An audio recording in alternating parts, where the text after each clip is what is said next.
The rain hammered against the window like angry fingers demanding entry. Matching the frantic rhythm of my heart, I folded the tiny yellow onesie with trembling hands. The soft cotton a stark contrast to the rough calluses I'd developed from months of scrubbing floors and serving drinks at Antonio Ricci's estate, 3 a.m, the only time I could be certain he wouldn't catch me. Even the guards relaxed their vigilance during these hollow hours, when even the most devoted soldiers needed rest.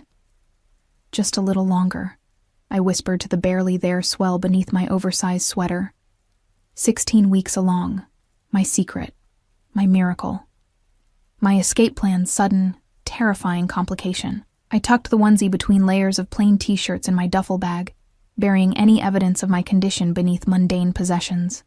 The doctor's appointment card was already committed to memory. The clinic's address in Toronto burned into my brain, a lifeline located precisely 437 miles from Antonio's reach, or so I hoped. I hadn't always been a prisoner in this gilded cage. 8 months ago, I was just Eliza Moore, 24 years old, exhausted waitress working double shifts at Carlo's, an upscale Italian restaurant that barely kept my rent paid and student loans at bay. That night, I'd spilled a glass of Barolo on a patron's custom suit. Not just any patron, Marco Venuti, Antonio Ricci's right-hand man.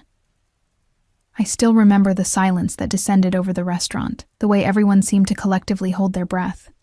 Marco's face had darkened, his hand instinctively reaching inside his jacket.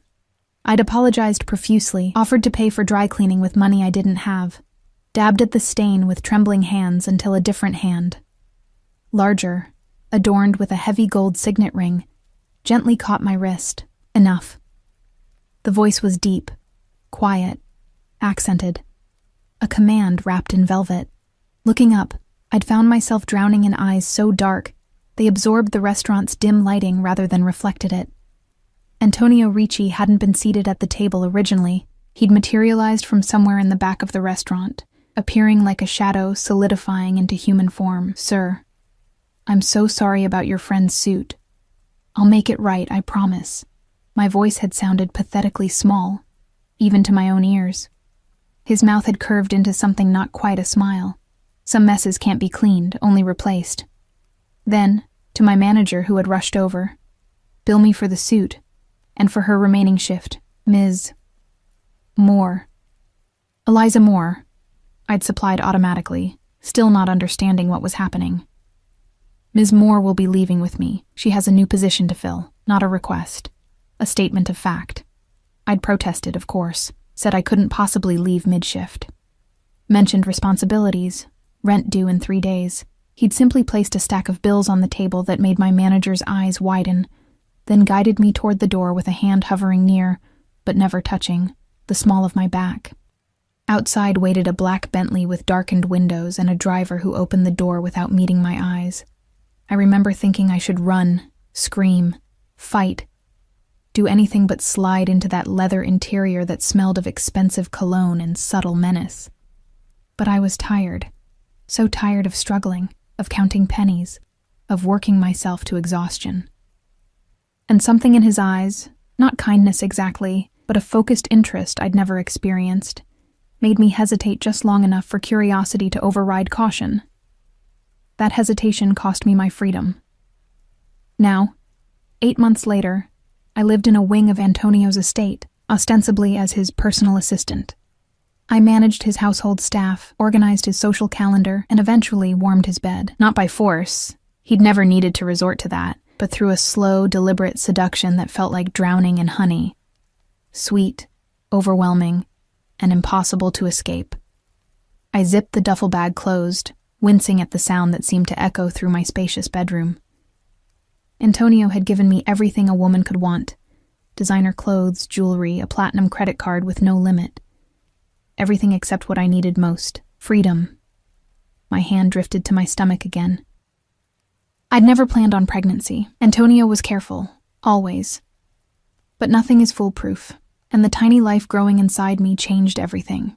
I couldn't raise a child in this world of shadows and violence, where hushed conversations in Antonio's study sometimes led to people disappearing, where even the gardeners carried concealed weapons. I slid the bag under the bed, knowing I'd retrieve it tomorrow while Antonio attended his monthly meeting with the other family heads. Marco would drive him. along with at least 4 guards. A 2-hour window. My only chance. Sleep eluded me for what remained of the night. When dawn painted my room in hues of gold and rose, I showered and dressed with mechanical precision, applying makeup to hide the shadows beneath my eyes. Antonio noticed everything. One sign of distress or unusual behavior would trigger his protective instincts, which were really just another form of control. I made my way to the dining room where breakfast awaited us every morning. Antonio was already there, reading something on his tablet, a cup of espresso steaming beside him. He wore a charcoal gray suit that hugged his broad shoulders perfectly. His dark hair slicked back from a face that belonged on Renaissance paintings, all sharp angles and aristocratic features. Buongiorno, tesoro. He didn't look up immediately, but I felt his awareness of me like a physical touch. Good morning, I replied, taking my usual seat to his right. A maid immediately appeared with my tea. Ginger, not my usual Earl Grey. I froze. Antonio's eyes flicked up then, catching my expression. You've been nauseous in the mornings. Ginger helps with that, I'm told. My heart stuttered. How had he noticed? I'd been so careful, always making it to the toilet before getting sick, running the shower to mask any sounds. Just a stomach bug, I managed, forcing a smile. Nothing serious. His dark eyes lingered on my face for a moment too long before returning to his tablet. If it persists, Dr. Maloney will visit. I don't like seeing you unwell. I nodded, unable to form words around the panic climbing up my throat. Dr. Maloney was Antonio's private physician, who treated his family members and top lieutenants. If he examined me, my secret would be exposed immediately. I feel much better today, I lied, sipping the tea to appease him. It actually did help settle my churning stomach, which only increased my unease at his perceptiveness. Good. He set down his tablet and gave me his full attention, a rare and unsettling experience. Antonio's focus was a tangible force, like standing in a spotlight. The meeting today will run long. Family business. Don't wait dinner for me. I nodded again, hope flaring bright and dangerous in my chest. Will Marco be with you? And Stefano, Paolo, and Dante. He named his most trusted guards. Why do you ask? I shrugged, aiming for casual. Just wondering if Marco will be available to drive me to the bookstore. I finished everything on my nightstand. Antonio's expression softened marginally. He approved of my reading habits, often discussing books with me late into the night. It was during those conversations I could almost forget who he was, what he did. Almost. Take Vincent, he said, referring to one of the younger guards. He can accompany you. I forced another smile. Thank you. Breakfast continued with mundane conversation. I asked about his schedule, reminded him of an upcoming charity gala, and carefully constructed the facade of a woman content with her golden cage. All the while my mind raced through contingencies. Vincent was newer, less experienced than Marco. Perhaps I could lose him in a department store, slip out a service entrance. Antonio rose from the table eventually, straightening his already impeccable tie. He moved around to my chair, tilting my face up with a finger under my chin. His touch was gentle, always gentle, which made the implications of his power all the more terrifying. Be good while I'm gone, he murmured, leaning down to press his lips against mine in a kiss that lingered, promising and possessive. Against my will, my body responded to him as it always did, heart racing, skin warming. This chemical reaction between us was part of my prison, shackling me with needs and desires I couldn't fully control. When he pulled away, his eyes had darkened, and for a panicked moment, I thought he might cancel his meeting. Instead, he straightened, brushing a thumb across my lower lip. We'll continue this tonight, he promised, the words sending conflicting waves of dread and anticipation through me. Then he was gone, his security detail falling into formation around him as he strode through the mansion and out to the waiting cars. I watched from the window as the small convoy disappeared down the long driveway, forcing myself to wait a full 30 minutes more to ensure they wouldn't return for some forgotten document or last-minute change. When I was certain, I moved quickly. I changed into jeans and a sweater, items I rarely wore since Antonio preferred me in dresses. I retrieved my duffel bag, adding a framed photo of my parents, long deceased, and the emergency cash I'd slowly accumulated from the shopping money Antonio gave me each week. Heart pounding, I made my way toward the service entrance near the kitchen. Vincent was in the security office, monitoring cameras. My path would take me through a blind spot I'd identified months ago, a space between the pantry and the staff exit where the camera's angle couldn't quite reach. The kitchen was empty except for Mrs. Rossi, the head cook, who was preparing dough for tonight's dinner. She glanced up, eyebrows rising at my casual attire. "Going somewhere, miss?" "Just to get some fresh air in the garden," I replied, with a smile I didn't feel. "Doctor's orders for this lingering stomach bug." She nodded sympathetically. "The air will do you good. Shall I bring you some tea there?" "No, thank you. I'll be back inside shortly." Each step toward freedom felt simultaneously like floating and wading through quicksand. I slipped through the pantry, counting my heartbeats, and edged along the wall toward the exit. The door opened silently. I'd oiled the hinges myself last week, and then I was outside, the autumn air cool against my flushed skin. I stuck to the hedgerow, keeping low, making my way toward the service gate where deliveries came through. Unlike the main entrance, this gate was manned by only one guard, typically the newest or lowest-ranking member of Antonio's security team. Today, it was Leo, barely 22, and still eager to impress. I'd made a point of being kind to him, bringing him coffee during cold morning shifts, remembering details about his mother in Sicily, building an alliance I hoped would now pay dividends. I approached openly, waving as if this were the most natural thing in the world. "Morning, Leo," I called, forcing brightness into my voice. He straightened immediately. "Miss Moore, I didn't know you were going out today." I rolled my eyes conspiratorially. Last-minute errand for the boss, birthday gift for his sister, this was calculated. Leo was new enough that he might not know Antonio was an only child. He wants it to be a surprise, so... I pressed a finger to my lips. Leo hesitated, his training warring with his desire to please. "I should call Vincent to drive you. Vincent's busy with security checks," I lied smoothly. "Antonio said I could take a taxi to the boutique and back. It's just downtown, 15 minutes away." I glanced at my watch. "The shop closes for a private client at 11, so I really need to hurry." Another hesitation, shorter this time. "I should log this."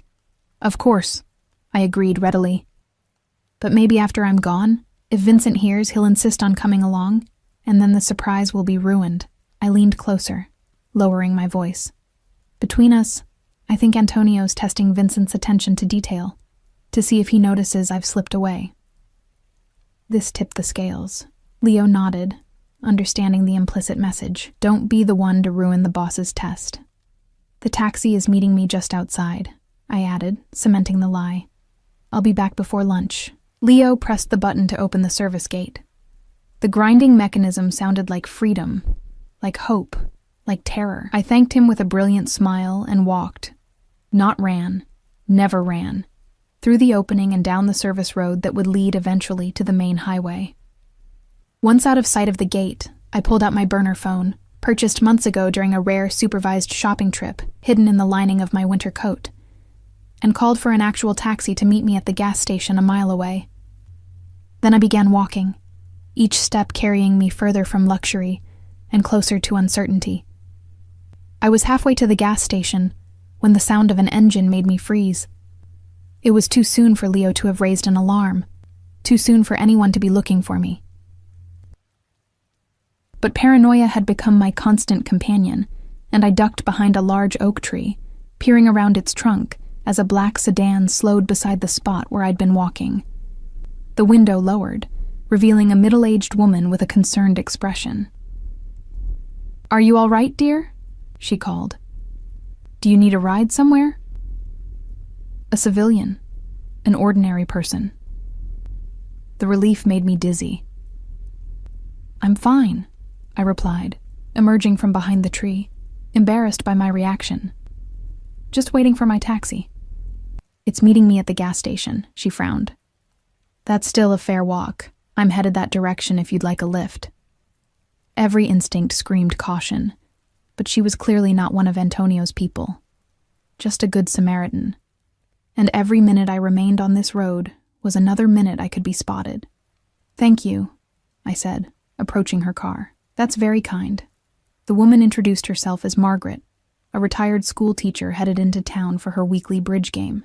She chatted amiably about the unseasonable cold, her grandchildren in Boston, the rising price of groceries, normal concerns from a normal life that felt alien to me after months in Antonio's world. "And where are you headed, dear?" she asked as we approached the gas station. "Toronto," I said, the word tasting like freedom on my tongue. "Just need to catch a taxi to the bus station." Margaret's eyebrows rose. "That's quite a journey. Family there?" "A fresh start," I replied, offering no further explanation. Something in my tone must have communicated more than my words, because Margaret's expression softened with understanding. She didn't ask more questions, just pulled into the gas station and wished me luck with a warmth that brought unexpected tears to my eyes. The taxi arrived 15 minutes later. I directed the driver to the bus station in the neighboring town rather than the local one, another precaution against being found too quickly. During the ride, I kept checking the rear window, half expecting to see one of Antonio's black SUVs appearing in pursuit. At the station, I purchased a ticket for the next bus to Buffalo, which would depart in 40 minutes. From there, I would cross into Canada and continue to Toronto. The clerk barely looked at me as he processed my payment in cash, giving no indication that my face meant anything to him. Why would it? Despite Antonio's prominence in certain circles, he kept a low public profile. His power operated in shadows, not spotlights. I found a seat in the furthest corner of the waiting area, positioning myself to watch both the entrance and the large windows overlooking the parking lot. Every person who entered sent a jolt of adrenaline through my system, but none were the broad-shouldered figures of Antonio's security team. The minutes crawled by. I tried to eat a granola bar from a vending machine but couldn't manage more than a few bites. My phone, my real one, not the burner, remained switched off and buried at the bottom of my bag. By now, Vincent had surely discovered my absence. How long before he alerted Antonio? Before the full might of Antonio's organization mobilized to find me. "Now boarding for Buffalo," announced a bored voice over the intercom.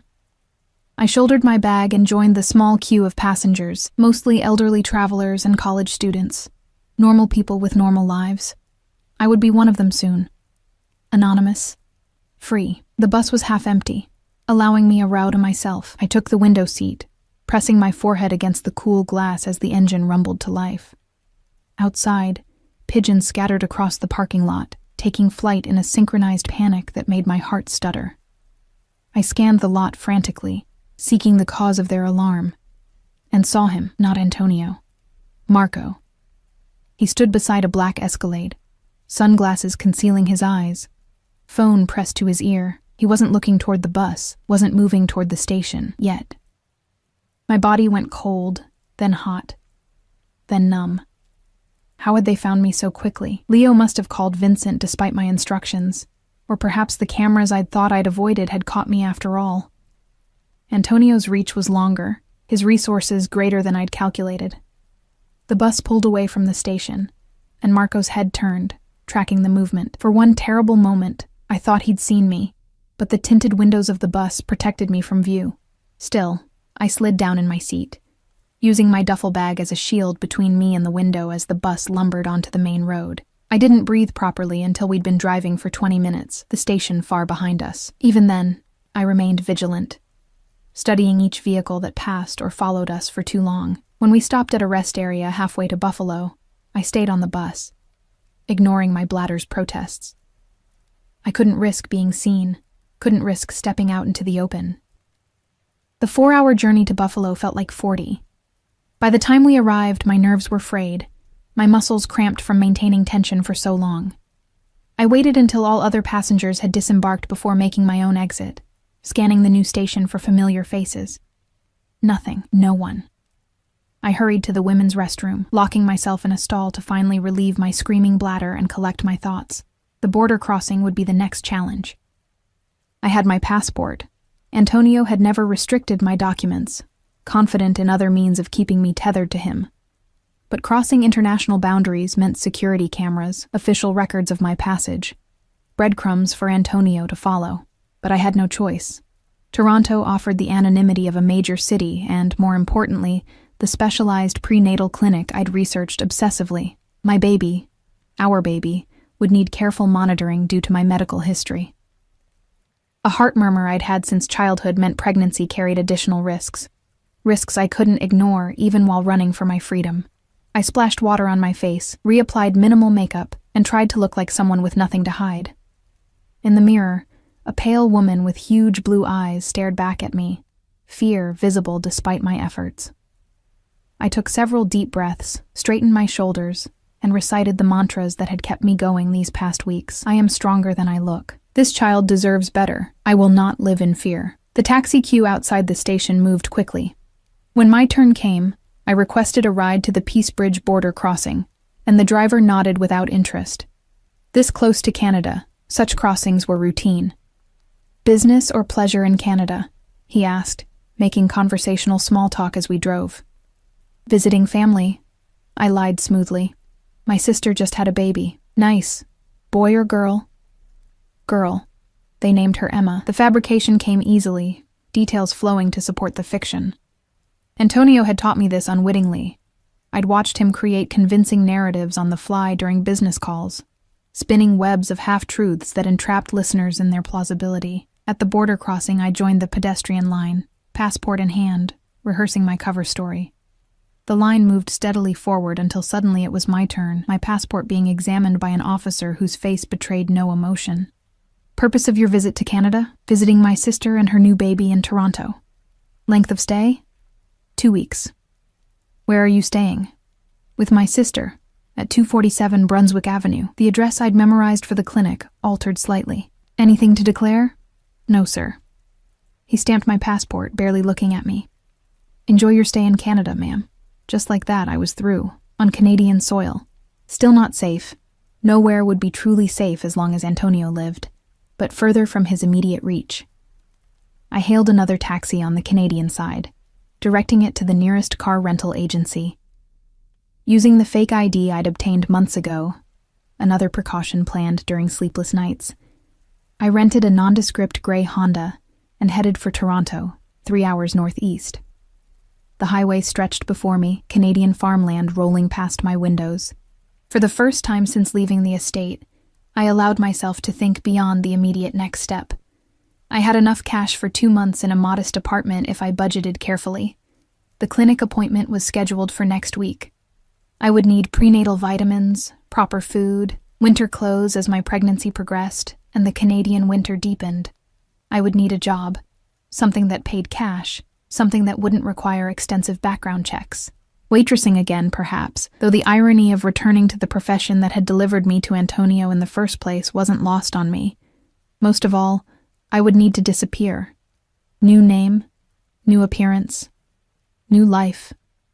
The old Eliza Moore would cease to exist, replaced by someone I hadn't fully invented yet. Rain began to fall as I approached Toronto, the skyscrapers emerging through mist like sentinels. I found a cheap motel on the outskirts of the city, paying cash for 3 nights. The room was clean but sparse, a far cry from my luxurious quarters at Antonio's estate.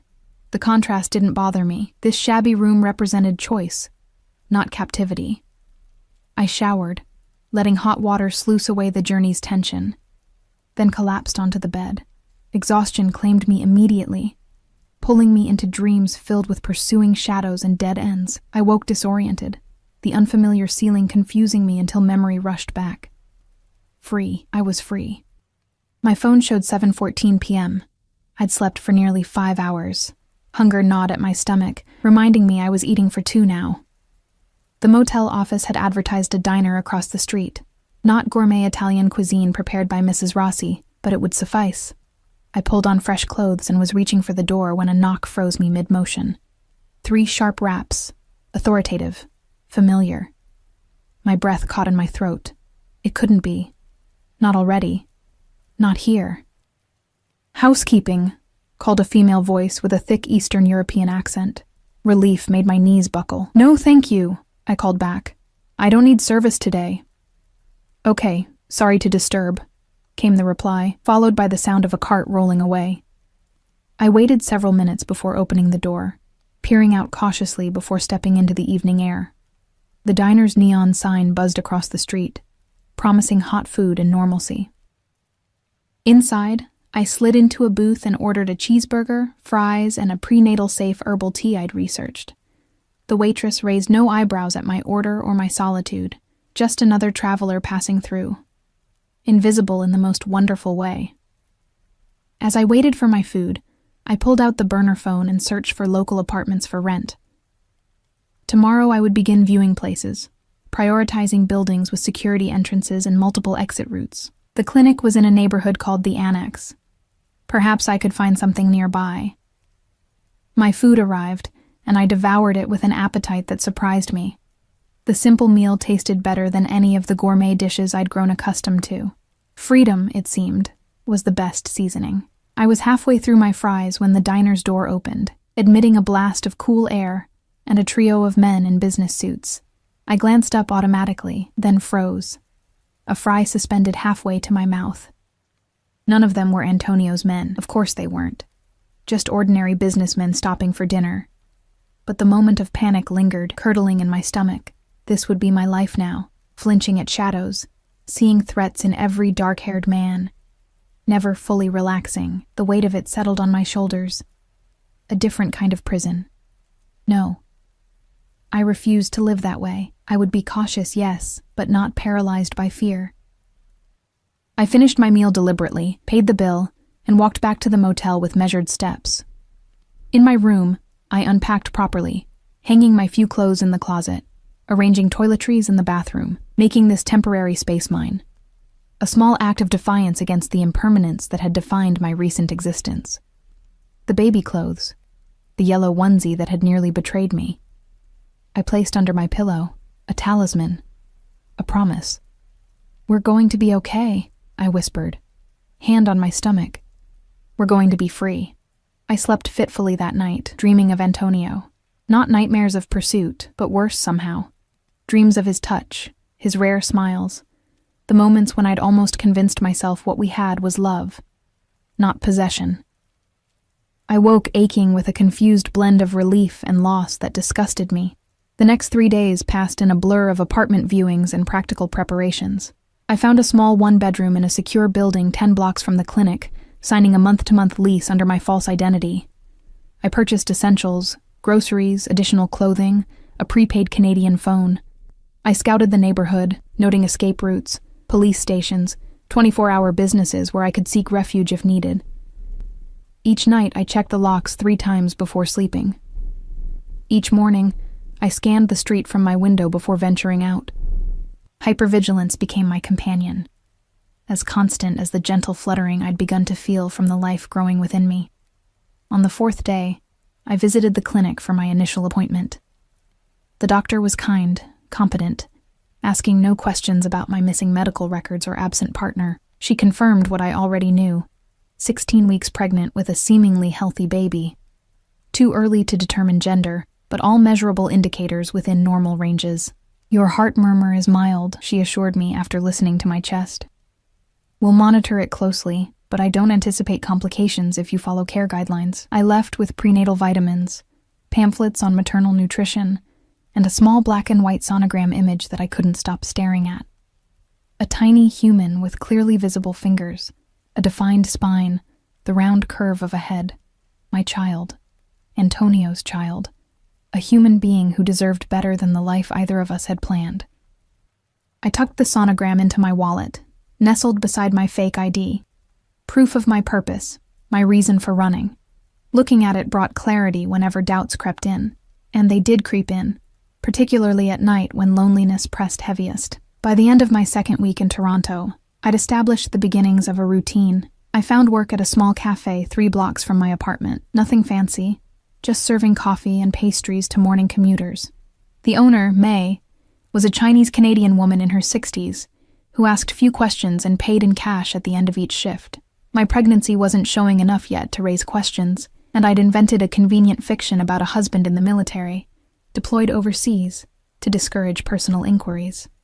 The work was exhausting in my condition, but the mundane interactions with customers helped anchor me to this new reality. Each "thank you" and "have a nice day" exchanged with a stranger reinforced that I was just another person now, unremarkable, unworthy of a second glance. At night, I researched childbirth classes, pediatricians, childcare options, planning for a future that still felt precarious, but increasingly possible. I even allowed myself to browse baby furniture online, though I purchased nothing that couldn't be abandoned at a moment's notice.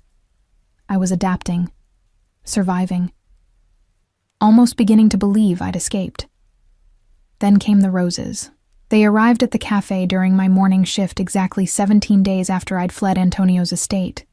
24 blood-red blooms arranged in a crystal vase I recognized immediately. Baccarat crystal, Antonio's preferred brand for the fresh flowers that had appeared in my room each week at his home. "Delivery for Eliza," announced the courier, setting the arrangement on the counter. May clapped her hands in delight. "Secret admirer?" she asked, eyeing the luxurious arrangement. I couldn't speak, couldn't breathe. The room tilted dangerously, edges blurring. "Eliza, are you all right?" May's voice seemed to come from very far away. "Fine," I managed, just surprised. "There's a card," she pointed out, reaching for the small envelope nestled among the blooms. "I'll read it later," I said quickly, snatching it before she could open it. "Private. From my husband." The lie tasted like ashes. May nodded, still admiring the flowers. "Very romantic man, your husband. These must have cost a fortune." Money had never been an object for Antonio. What he valued was possession, complete and unchallenged. I finished my shift mechanically, smiling at customers while my mind raced through increasingly desperate scenarios. How had he found me? What surveillance had I missed? Was he here, in Toronto, or merely demonstrating his reach? The card remained unopened in my pocket. A ticking bomb I couldn't bring myself to defuse. Only when I'd locked myself in the employee bathroom did I finally extract it with trembling fingers. The envelope contained a single card, with a handwritten message in Antonio's elegant script. The penthouse suite at the Ritz-Carlton. 8 p.m. tonight. Come home, Tesoro. This game has gone on long enough. No threats. No mention of consequences if I refused. He didn't need to spell them out. I tore the card into tiny pieces and flushed them down the toilet. Then I bent over the sink, splashing cold water on my face to combat the wave of nausea that had nothing to do with pregnancy. I couldn't go back to May, couldn't face her questions, or the damning roses still displayed prominently on the counter. Instead, I grabbed my coat and slipped out the back door, texting her that I felt ill and needed to leave early. Outside, the November air bit at my cheeks, but I barely noticed. My eyes darted in every direction, searching for watchers, for the familiar silhouettes of Antonio's security team. The street looked normal. Commuters hurrying past, a mother pushing a stroller, construction workers repairing a storefront. But normalcy meant nothing. Antonio's people excelled at blending in. I walked briskly toward my apartment, then abruptly changed direction, ducking into a department store. I wandered through cosmetics, housewares, and women's clothing, constantly checking behind me, before exiting through a different door. From there, I caught a bus heading west, away from both my apartment and the Ritz-Carlton, and rode it to the end of the line. I found myself in a suburban neighborhood I didn't recognize, with chain restaurants and big-box stores lining a wide avenue. Anonymous.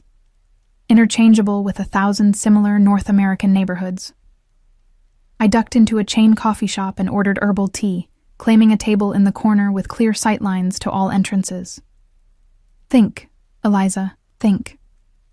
I couldn't return to my apartment. It was surely compromised. Couldn't go back to the cafe. Couldn't access what remained of my emergency cash, hidden in a lockbox under my bed. All the careful preparations of the past 2 weeks, rendered useless in an instant. I could run again. Find another city, another identity. But how long before Antonio found me there too? His network was vast, his resources seemingly limitless. And I was pregnant, increasingly vulnerable, with dwindling funds and no support system. The alternative, meeting him at the Ritz, accepting whatever terms he offered, made my stomach clench. I knew Antonio. He wouldn't physically harm me, especially not while I carried his child. But he would never forgive this betrayal. Never trust me again.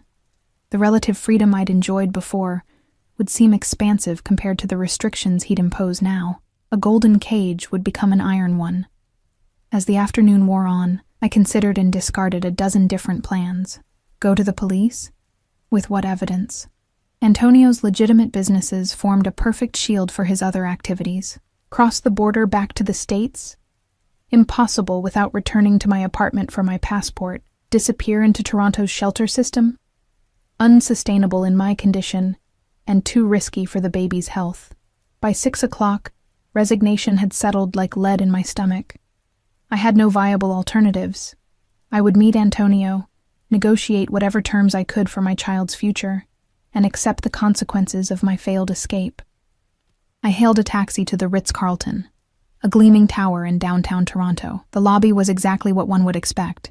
Marble floors, tasteful lighting, discreet staff who betrayed no reaction to my casual attire among the well-heeled guests. I approached the front desk with as much confidence as I could muster. "I'm expected in the penthouse suite," I said simply. The clerk nodded, reaching for a key card. "Mr. Ricci mentioned you would be arriving, Ms. Moore. The private elevator is to your right." Of course he'd used his real name. Antonio didn't need aliases or subterfuge. His power was such that he operated in plain sight, confident in his untouchability. The private elevator required the key card to access the penthouse level. As it ascended, I studied my reflection in the mirrored walls. Pale face, shadows beneath my eyes, hair pulled back in a simple ponytail. So different from the polished appearance Antonio preferred. Let him see what his pursuit had reduced me to. The elevator opened directly into the penthouse foyer. Beyond, floor-to-ceiling windows showcased Toronto's glittering skyline, the CN Tower illuminated against the night sky. The suite was immense, decorated in creams and golds, fresh flowers everywhere. Roses again, their sweet scent cloying in the heated air. Eliza. My name, spoken in that familiar accent, sent a shiver down my spine. I turned slowly. Antonio stood by the fireplace, one hand in the pocket of tailored trousers, the other holding a tumbler of amber liquid. He wore no jacket, just a crisp white shirt with rolled sleeves revealing powerful forearms.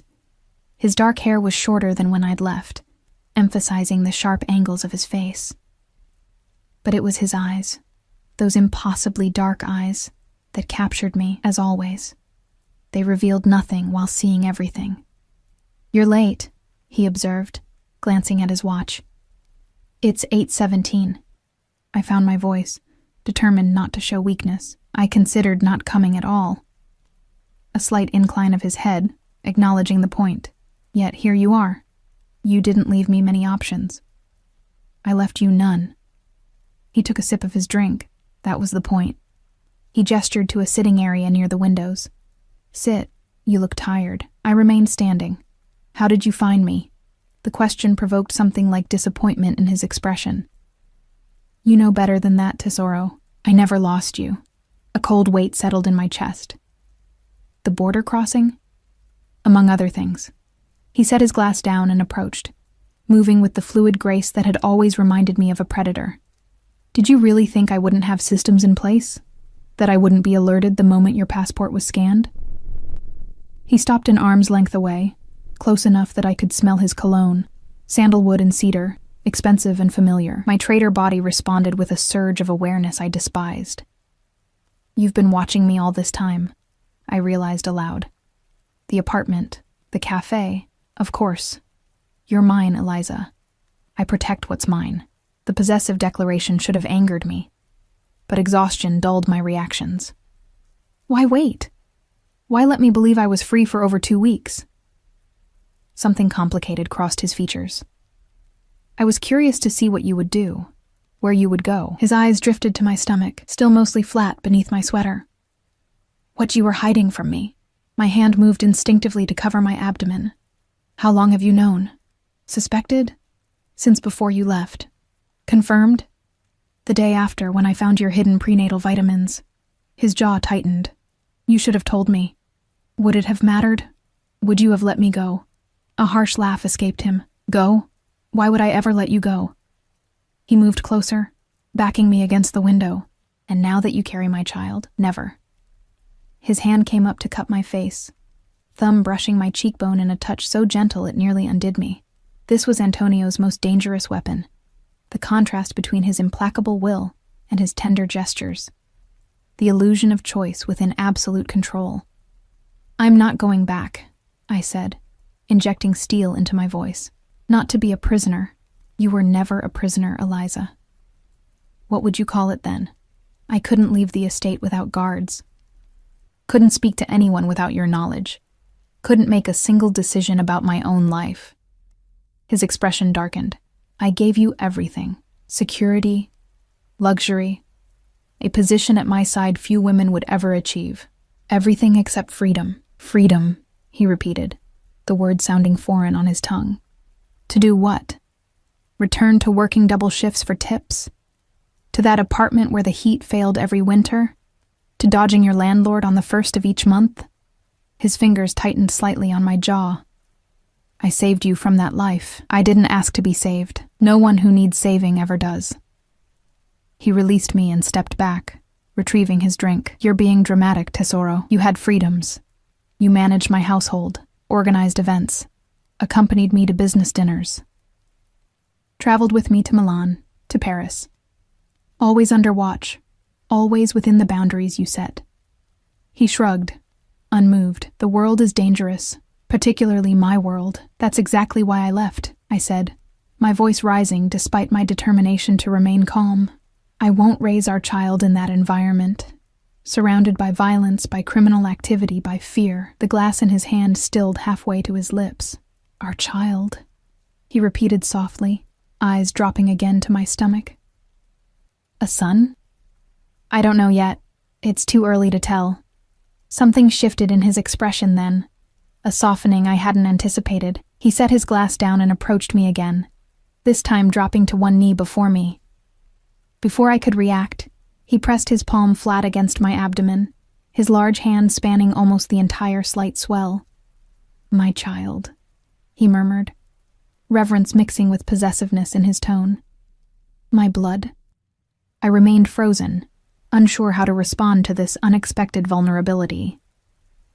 Antonio had never spoken of wanting children, had never indicated family life was part of his vision for us, yet the naked longing on his face as he touched the evidence of his progeny was unmistakable. "Family is everything, Eliza," he said, still kneeling. "Everything I do to build a legacy, to create something that will outlast me." He looked up, dark eyes intense. "This child changes everything." "How?" I asked cautiously. "How does it change anything?" He rose smoothly to his feet. "You will come home. Both of you will come home. But things will be different." "Different how?" "You want freedom? I will give you parameters within which you can move freely. You want safety? I will increase security, ensure no harm ever comes to either of you." His hand cupped my face again. "You want recognition? I will marry you, make you officially mine in the eyes of the world." The offer stunned me. Antonio had never mentioned marriage before. In his world, legal ties were complications, potential vulnerabilities, that he would consider it now. "Marriage doesn't solve the fundamental problem," I said slowly. "Your business, your lifestyle, cannot be changed entirely," he interrupted, "but can be adjusted. Legitimate enterprises expanded, certain other activities delegated or discontinued." I stared at him, searching for deception and finding none. "You would do that? For the child?" "For my family," he corrected. "For what matters most." His words hung in the air between us, a promise I wasn't sure I could trust. Antonio never made concessions. He negotiated, manipulated, and ultimately prevailed. This sudden willingness to compromise felt like another trap, more subtle, but no less confining. "I need time," I said finally, "to think about what you're offering." Antonio's expression hardened. "You misunderstand, Tesoro. This isn't a negotiation where you walk away to consider terms. You're coming home with me tonight. And if I refuse?" His smile was cold. "Then things become considerably less pleasant. Not for you, never for you, but perhaps for May, whose expired visa I've been graciously ignoring. Or for that doctor at the prenatal clinic who prescribes her self-controlled substances. So many vulnerable people in your new life, Eliza. The threat, delivered so casually, stole my breath." This was the Antonio I'd fled. The man who viewed people as chess pieces, who found everyone's weakness and exploited it mercilessly. You wouldn't, I whispered, knowing even as I said it that he absolutely would. I would prefer not to, he acknowledged. I would prefer you make the intelligent choice. The choice that protects our child and secures your comfort. He checked his watch. The jet is waiting. We leave in 1 hour. The jet? We're flying back tonight? Of course. I have business to attend to tomorrow. Important meetings I've postponed for this retrieval operation. The clinical term made me flinch. That's all this was to him. An asset retrieval, like recovering stolen property. Despite his declarations about family, about marriage, nothing fundamental had changed in how he saw me. As a possession. His possession. I need to pack my things, I said, playing for time. My clothes, my unnecessary. Everything you need is at home. Anything specific can be replaced. Of course.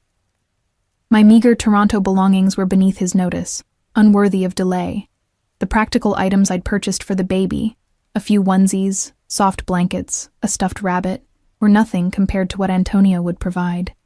Designer clothes, custom furniture, a nursery that would rival royal accommodations, a gilded cage for a second generation. 1 hour, I repeated dully. Antonio nodded, satisfied with my apparent acquiescence. He returned to the sidebar to refill his drink, his back momentarily to me. Would you like something? Non-alcoholic, of course. Water, please. He filled a crystal tumbler from a bottle of San Pellegrino. He'd always insisted on the Italian brand even in America, and brought it to me, his fingers brushing mine in the transfer. The casual contact sent an unwelcome jolt through me, a reminder of the physical chemistry that had been part of my imprisonment. Sit, he suggested again, gesturing to the plush sofa. You look pale. This time I obeyed, partly because my legs truly did feel weak beneath me. Antonio took a seat opposite, studying me with the intense focus that had always made me feel simultaneously seen and dissected. You've lost weight, he observed. Not eating properly? The concern in his voice sounded genuine, which only confused me further. Antonio's ability to compartmentalize was extraordinary. He could threaten innocent people one moment and worry about my nutrition the next, seeing no contradiction in his behavior. Morning sickness, I replied. It comes and goes. He frowned. Dr. Maloney will examine you as soon as we return. You'll have whatever specialists you need. His gaze softened marginally. No expense will be spared for your care or the child's. You know that. I did know that. Antonio's generosity had never been the issue. It was the price of that generosity, complete surrender of autonomy, that I couldn't accept. And after the baby is born, I asked, what then? Will I be allowed to take them for walks without an armed escort? To choose their school without your approval? To visit my friends without reporting my whereabouts? You have no friends, Eliza, he said bluntly. You had acquaintances before me. Co-workers, former classmates, none of whom reached out when you disappeared from your old life, and you've made no meaningful connection since. He leaned forward. I am your world. I have been since that night at Carlo's. The sooner you accept that reality, the happier you'll be. The worst part was that he wasn't entirely wrong. My life before Antonio had been a lonely struggle for survival, working too many hours to maintain real friendships. And he had systematically isolated me since, ensuring my emotional dependence matched my financial one. That's not normal, I said quietly. It's not healthy. Normal is a luxury for ordinary people, he replied. Neither of us is ordinary, Tesoro. Certainly, our child won't be. I sipped my water, mind racing for options, for leverage, for any path that didn't lead back to complete capitulation. But Antonio had outmaneuvered me at every turn. He'd found me with ease, neutralized my meager attempts at independence, and now held others hostage to my compliance. You said things would be different, I reminded him, grasping at the one thread of hope. What exactly did you mean? Antonio set his glass down, steepling his fingers in a gesture I recognized from his business negotiations. As my wife, you would have certain additional protections and privileges. Legal rights to property, to financial assets. I don't care about money. Everyone cares about money, Eliza. Those who say otherwise simply haven't experienced true poverty. His tone was didactic, as if educating a naive child. But beyond financial security, you would have status within the family, respect and deference from my associates, a voice in matters that concern our household and our child, but not in your business. No, never that. His expression hardened. Those boundaries remain absolute. Even the legitimate businesses? He considered this, head tilting slightly. Perhaps in time, certain aspects. You have a good mind for organization, for detail, skills that could be useful in the right context. It wasn't much, but it was the first genuine concession he'd offered. A small acknowledgement of my capabilities beyond decorative companion and mother of his heir. And the security, the constant supervision, non-negotiable, particularly now. His eyes dropped to my stomach again. But we can discuss adjustments, protocols that feel less intrusive while maintaining necessary protection. I thought of the guards who followed me through department stores, the cameras in every room of the estate, the drivers who reported my every movement. Define, less intrusive. Female guards for personal shopping, private areas of the estate without surveillance, scheduled time alone if you require it. His jaw tightened.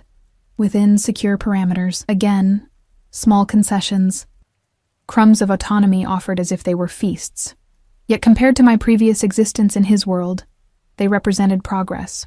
The question was whether they were genuine offers or merely temporary enticements to secure my compliance. And if I agree to all this, I said carefully, how can I trust you'll keep your word? That these adjustments won't disappear the moment we're back on American soil? Antonio's expression darkened. Have I ever broken a promise to you, Eliza? Ever said one thing and done another? I had to admit he hadn't. Antonio's peculiar moral code included absolute honesty with those in his inner circle. He might omit information, might manipulate through selective truth, but outright lies were beneath him. No, I conceded. But this situation is different. I betrayed you, ran from you. Most men would. I am not most men, he interrupted sharply, and you are not dealing with a wounded male ego. This is business, Eliza. You are an asset who attempted to self-extract. I've recovered you. Now we renegotiate terms to prevent future extraction attempts. His clinical framing should have offended me, but there was something almost reassuring in his pragmatism. Antonio approached everything as a transaction, a series of calculated moves. Emotion rarely clouded his decisions, which made his promises, however limited, more reliable than passionate declarations would have been. And the child? I pressed. What role do you envision for yourself as a father? Something shifted in his expression then, a complexity I couldn't fully interpret. I never knew my father, he said after a moment. He was killed when I was an infant. My mother raised me alone until her brother, my uncle Salvatore, took us in. His eyes grew distant. Salvatore became my model, my mentor. He taught me everything. Business, respect, family loyalty. A pause. I will be present for my child in ways my father couldn't be. It was the most personal information Antonio had ever shared with me. In our months together, he'd revealed little about his childhood or his path to power. This glimpse into his past, into the forces that shaped him, gave me pause. You want to be involved, I said. Not just financially, but actually involved in raising them. Of course. He looked genuinely surprised at my doubt. My child will know me, will learn from me, will understand their heritage and responsibilities.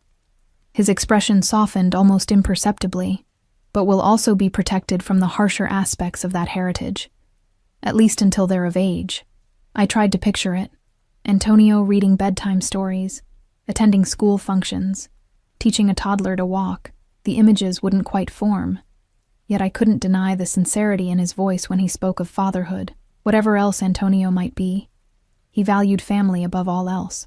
Our child would be cherished, if also burdened by expectations I couldn't fully imagine. One last question, I said, setting my water glass down. Why marriage? Why make it official? It's a complication you've always avoided. Antonio rose and moved to sit beside me on the sofa, close enough that I could feel the heat radiating from his body. "Several reasons," he said, his voice dropping to a register that had always affected me deeply. "Legally, it provides the strongest protection for both you and the child. Strategically, it sends a message to potential rivals about your importance to me." He reached out, tucking a strand of hair behind my ear, his fingers lingering against my skin. "And personally, I find I want it. Want you to bear my name, want that commitment between us." His candor caught me off guard. I'd expected a purely practical explanation, not this hint of emotional investment. Antonio didn't do vulnerability, didn't expose inner desires, that he would admit to wanting this bond between us, not just for practical advantages but for personal reasons, suggested a depth of feeling I hadn't anticipated. "I need your answer, Eliza," he said quietly. "The jet is waiting. Either we leave together, with a new understanding between us, or I make certain calls that will have unfortunate consequences for those you've befriended here." And there it was, the threat beneath the negotiation, the steel fist within the velvet glove. Whatever genuine feeling Antonio might have for me, for our child, his fundamental nature remained unchanged. He would use any leverage, inflict any collateral damage, to achieve his objectives. I looked around the luxurious suite, at the skyline beyond the windows, at the brief taste of freedom I'd experienced. Then I looked at Antonio, the man who had captured me body and soul from our first meeting, who had given me a life of unprecedented privilege and unprecedented constraint, who now offered a modified cage in exchange for my willing return. "If I come back," I said slowly, "I want it in writing, all of it.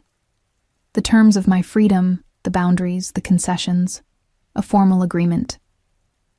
A smile curved his lips, not the cold one from earlier, but the rare, genuine expression that transformed his face from intimidating to devastatingly handsome.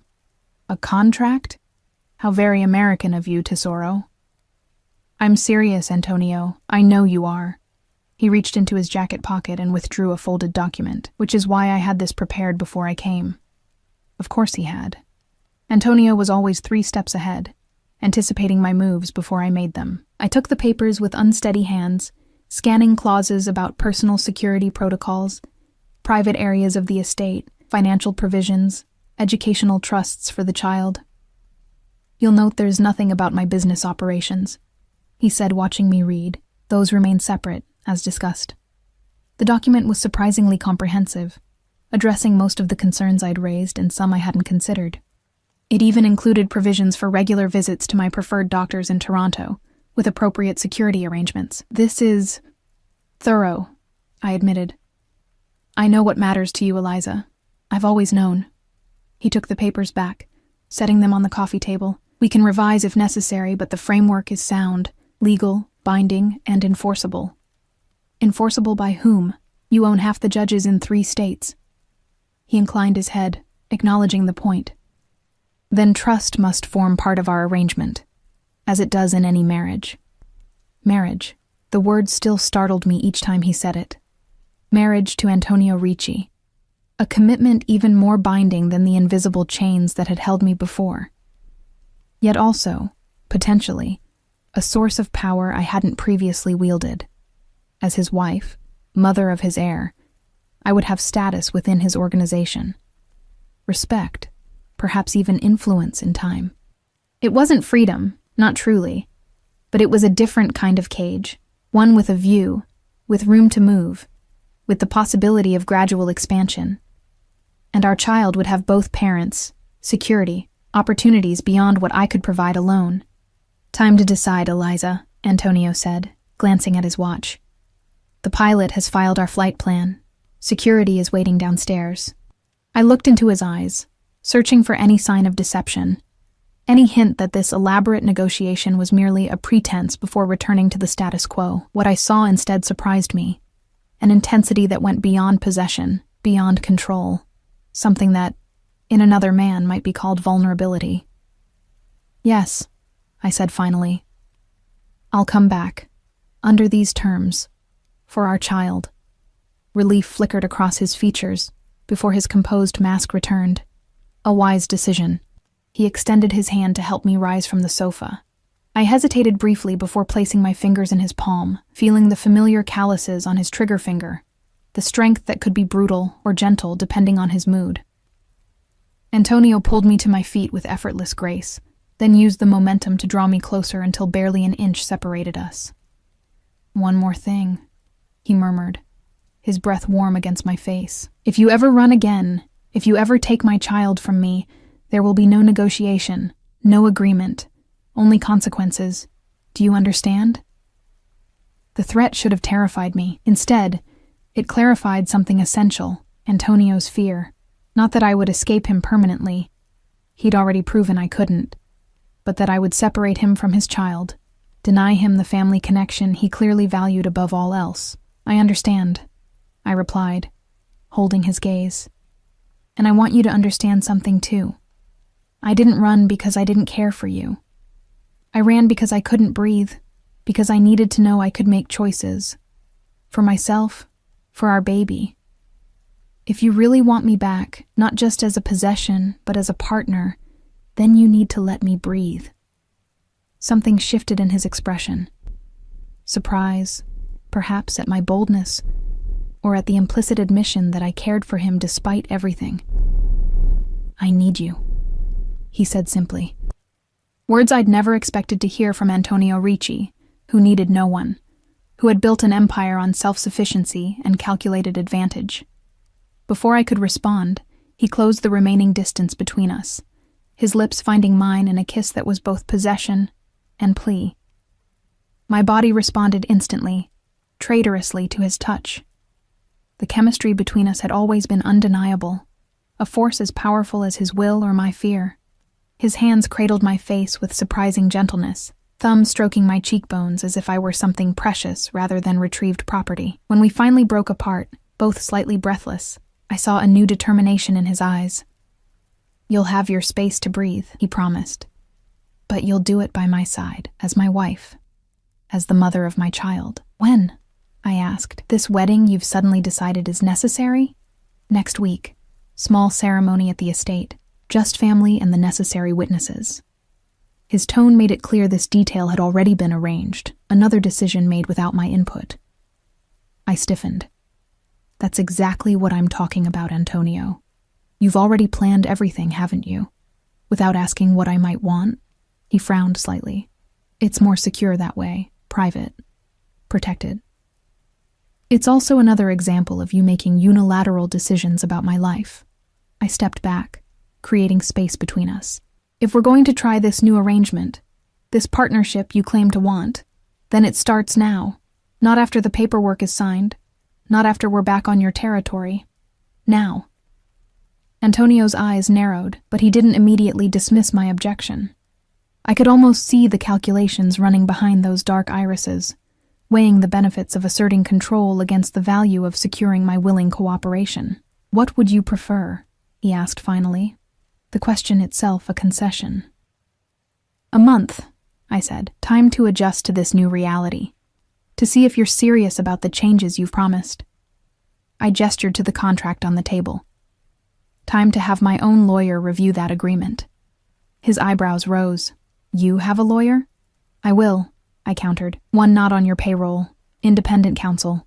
A muscle ticked in his jaw. "That creates security concerns." "Then vet them. Run your background checks. But I need someone looking out for my interests, not yours."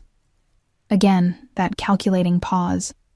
Then, unexpectedly, a slight smile. "You've changed, Tesoro, grown claws while you were away." "I've always had them.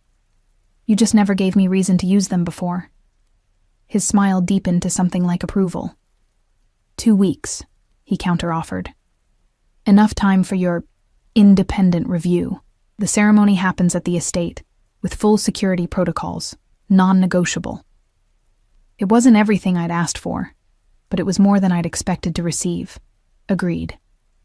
"And I choose my own dress." This earned a genuine laugh, the rare, unguarded sound that had first made me see him as a man rather than a monster. "The dress is yours to decide. Everything else, guest list, security, timing, remains mine."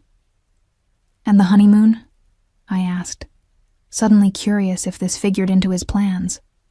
"Italy," he said without hesitation. My villa in Positano, private, secure, and his eyes softened fractionally. Beautiful enough even for you. The thought of the Amalfi Coast, of sun-drenched cliffs and Mediterranean waters, was undeniably appealing. A true vacation, rather than a business trip where I'd been primarily decorative, might actually be pleasant, even with security hovering discreetly in the background. I'd like that, I admitted. Antonio checked his watch again. Now, we really must go. The jet is waiting. This time, I nodded without argument.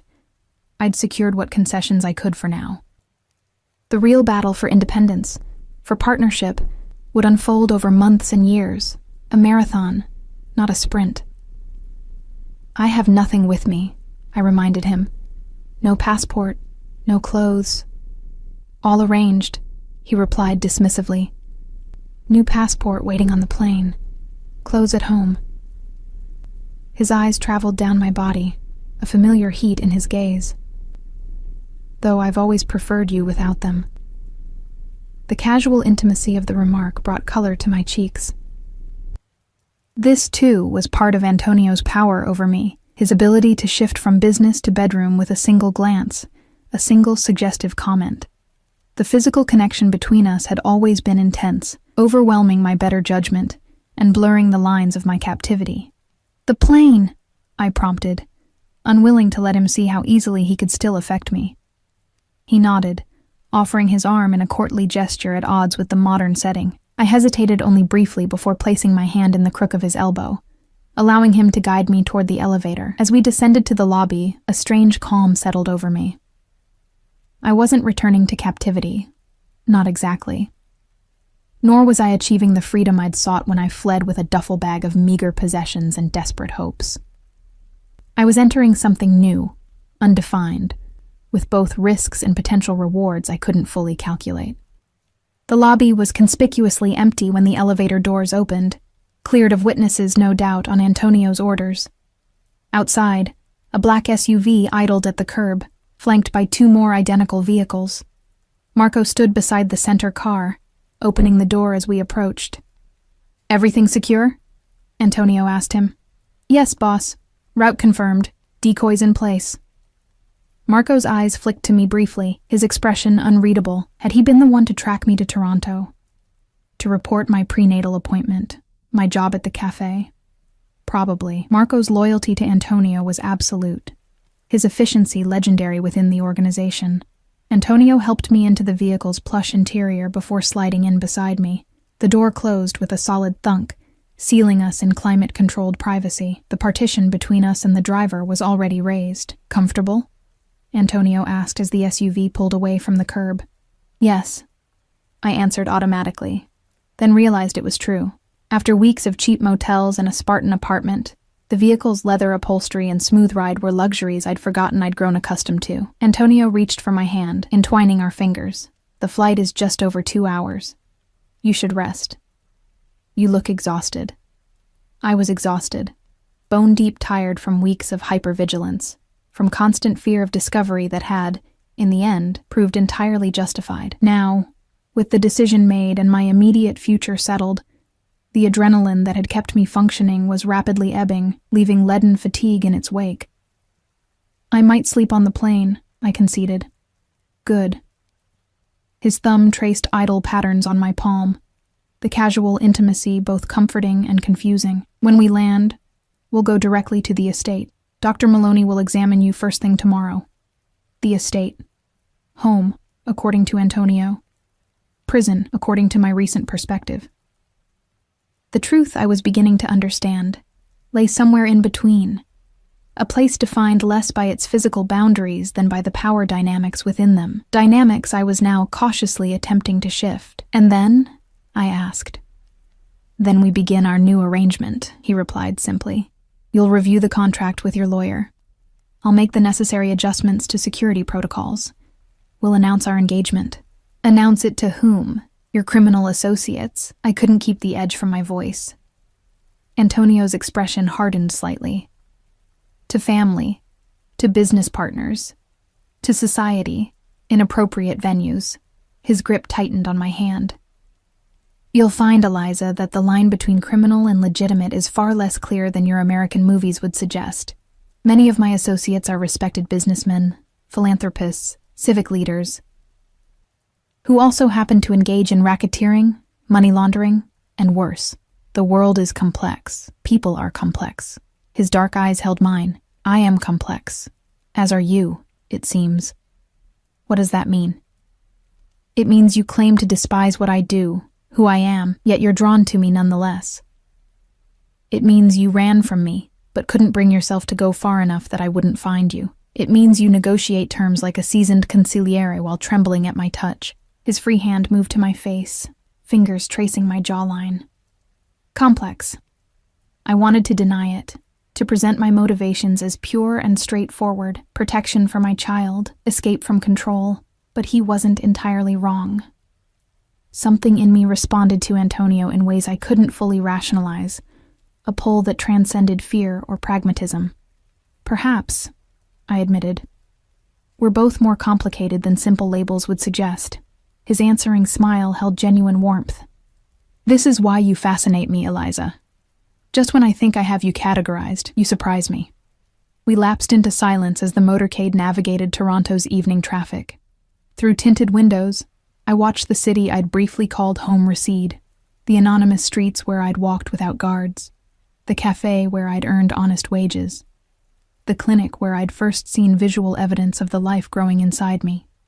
A chapter closing, neither entirely failure nor success. At the private airfield, Antonio's jet waited as promised, sleek, white, obscenely luxurious. More guards formed a perimeter as we transferred from vehicles to aircraft, their vigilance a reminder of the world I was re-entering. A world of wealth and danger, of protection that doubled as confinement. Inside, the jet's interior gleamed with leather and polished wood. A flight attendant greeted us with practiced deference, offering drinks, snacks, anything we might desire for the short journey. I declined everything except water, suddenly overwhelmed by the transition from my modest Toronto existence back into Antonio's rarefied atmosphere. Antonio guided me to a plush seat, buckling me in with proprietary care before taking his place opposite. As the engines hummed to life and the plane began to taxi, he studied me with an intensity that might have unnerved me weeks earlier. Second thoughts? He asked quietly. I considered lying, then decided against it. Our new arrangement, whatever it proved to be, should begin with honesty. Many. But also certainty that this is the right choice for our child. He nodded, apparently satisfied with this answer. Rest now, tesoro. Everything else can wait until we're home. Home. The word still felt complicated, loaded with contradictions. But as the plane lifted into the night sky, leaving Canadian soil and my brief taste of independence behind, I found myself oddly calm. The future stretching before me wasn't the freedom I'd sought, nor the captivity I'd fled. It was something uncharted, a negotiated space between Antonio's control and my autonomy. I placed a protective hand over my stomach, over the child who had changed everything, who had driven me to flee, and ultimately brought me back under modified terms. This small life, not yet visible to the world, had already reshaped power dynamics that had seemed immutable. We're going to be okay, I whispered, echoing the promise I'd made in that motel room so many nights ago. Different circumstances, different context, but the same essential truth. I would protect this child, find a way forward, create a life that balanced safety and freedom. Across from me, Antonio watched with those perceptive dark eyes, missing nothing. He reached across the space between us, placing his hand over mine on my stomach, our child sheltered beneath the touch of both parents. Yes, he agreed softly. We are. And for the first time since I'd entered his world, I believed it might actually be true.